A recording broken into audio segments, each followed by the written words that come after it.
இன்னைக்கு நாங்க எங்க வந்திருக்கோம்னு பார்த்தீங்கன்னா, லைமன் லெமன்னு ஒரு இந்தியன் ரெஸ்டாரண்ட் தாங்க. இந்த ஹோட்டல் பார்த்தீங்கன்னா, எங்களோட மோஸ்ட் ஃபேவரைட் அண்ட் நெறைய தடவ இங்க நாங்க வந்திருக்கோங்க. அதனால தான் இன்னைக்கும் நாங்க வந்தோம். அண்ட் இன்னைக்கு பார்த்தீங்கன்னா, ஒரு டின்னர் தாங்க பிளான் பண்ணி வந்தோம். அண்ட் உள்ள வந்ததுமே அவ்ளோ பசி எல்லாருக்கும். ஸோ வந்ததுமே மெனு கார்ட பார்த்து பார்த்து பெரட்டி போட்டு எல்லாத்தையும் ஆர்டர் பண்ணிட்டோங்க. அண்ட் ரியா பார்த்தீங்கன்னா, எல்லாருக்கும் வந்து தண்ணிலாம் ஃபில் பண்ணி குடுத்துட்டு இருந்தா. அண்ட் நாங்களுமே எங்களோட ஆர்டர்லாம் குடுத்துட்டோம்.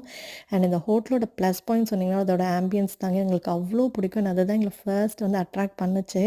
அண்ட் நாங்க ஆர்டர் பண்ணது எல்லாமே ஒண்ணு ஒண்ணா வர ஆரம்பிச்சிருச்சு. அண்ட் நாங்க பார்த்தீங்கன்னா, சிக்கன் லாலிபாப், பிரியாணி, கார்லிக் நான் சொல்லிட்டு நார்மலா ஒரு இந்தியன் ஹோட்டல் போனா என்னென்னலாம் ஆர்டர் பண்ணுவோமோ, அதுதாங்க பண்ணோம். அண்ட் வந்த பசிக்கு எல்லாம் அப்படியே ஸ்டார்ட் பண்ணிட்டோம் சாப்பிடுறதுக்கு. உண்மையாவே சொல்லணும்னா எல்லாமே செம்ம டேஸ்ட்டா, செம்ம சூப்பரா இருந்துச்சுங்க. அண்ட் எங்களுக்குமே வந்து அந்த டின்னர் வந்து செம்ம சூப்பரா போச்சு. அண்ட் நல்லாவே ஃபில்லிங்காவே எல்லாருமே சாப்பிட்டோம். அண்ட் நாங்களுமே அப்படியே சாப்பிட்டுட்டு வீட்டுக்கு கிளம்பிட்டோம். இந்த வீடியோ கண்டிப்பா உங்களுக்கு பிடிச்சிருக்கும்னு நினைக்கிறோம். நெக்ஸ்ட் வீடியோல மீட் பண்ணலாம். பாய்.